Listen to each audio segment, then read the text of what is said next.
Ang tanong, huling katanungan, Dulce. Last chance. Pat o lipat? Pat. Pat pa rin po. Pat pa rin po. Pat pa rin. Okay.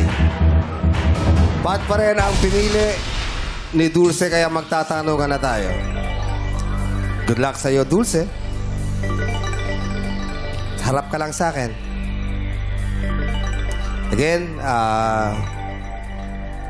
5 segundo lang meron ka. Sa 5 segundo, kailangan masagot mo na ang kasagutan mo. Dahil pag lumagpas doon, hindi na namin tatanggapin. Okay? Saan ka ba magaling sa tanungan? Konti po. Mat kahit papano. Mat kahit Sa papano. pagsusukli.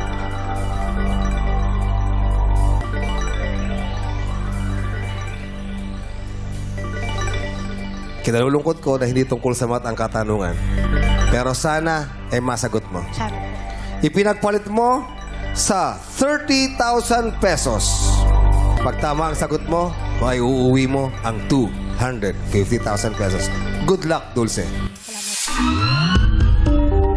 Ang tanong, ang 3 R na sinasabing mabisang paraan upang mabawasan ang mga basura at kalat sa ating kapaligiran ay reduce, reuse, at blank. Ulitin ko. Ang 3 R na sinasabing mabisang paraan upang mabawasan ang mga basura at kalat sa ating kapaligiran ay reduce, reuse, at blank. Meron kang 5 segundo. Go. Recycle. Recycle. Recycle is correct! 250,000 pesos! Thank you po! Wow! Wow! Para sa'yo to! Wow! Yung mga anak, let's go, mga anak! Halina kayo mga anak! Wow! 250,000!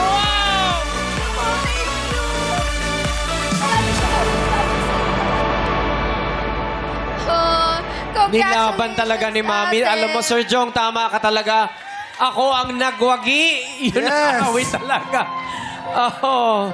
Mabait talaga si God, ano? Amen. Pag alam niya na kailangan talaga ng tao ng tulong, ng suporta, talagang ibibigay niya. Hindi, saan mo kukunin ang 5 milyon? Pero I'm sure